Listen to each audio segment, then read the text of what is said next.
माशाअल्लाह ला हौला वला कुव्वता इल्ला बिल्लाहिल अलिय्यिल अज़ीम।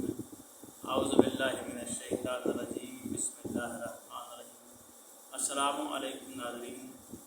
आज हम एक ऐसा वजीफ़ा लेकर आपकी खिदमत में हाज़िर हुए हैं जो सोने के वक्त वजीफ़ा किया जाता है।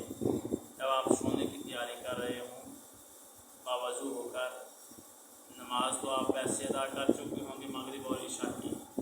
उसके बाद इंसान रात को सोता है 9 बजे 10 बजे सोएं तो बावज़ू होकर सोएं, और बावज़ू होने के बाद जब आप वज़ू कर लें तो आपने इन 10 दुआओं को पढ़ना है जो मैं आज आपको बताने जा रहा हूँ।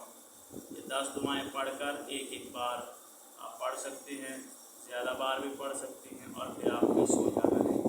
इंशाअल्लाह आपकी जो भी दुआ कबूल होगी, जो भी आपकी हाजत होगी, वो इंशाअल्लाह पूरी हो जाएगी। दुआएं क्या हैं? पहला, ला इलाहा इल्लल्लाह, सिर्फ ला इलाहा इल्लल्लाह।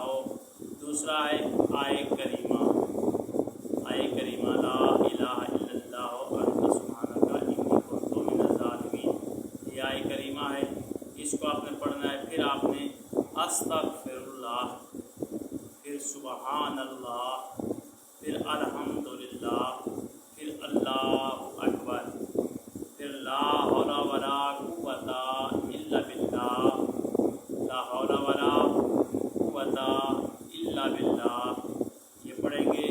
फिर आप या अरहमर राहिमीन पढ़ेंगे। फिर आप अल्लाहुम्मा अजरनी मिनन नार, अल्लाहुम्मा अजरनी मिनन नार। फिर आखिरी दुआ पढ़ेंगे अल्लाहुम्मा अग़फ़िरली ज़म्बी, अल्लाहुम्मा अग़फ़िरली ज़म्बी। ये आप 10 दुआएं पढ़ेंगे, इंशाअल्लाह आपकी जो भी हाजत होगी वो पूरी होगी। और सोने से पहले बावज़ू होकर आपने ये अमल करना है, और अमल के साथ साथ आपने नमाज़ पंजगाना भी अदा करनी है। नमाज़ पंजगाना भी अदा करते रहें और ये अमल भी करते रहें। इंशाअल्लाह अल्लाह ताला आपको कामयाबी अता फरमाएगा। अल्लाह आपका हमारा हामी नासिर हो।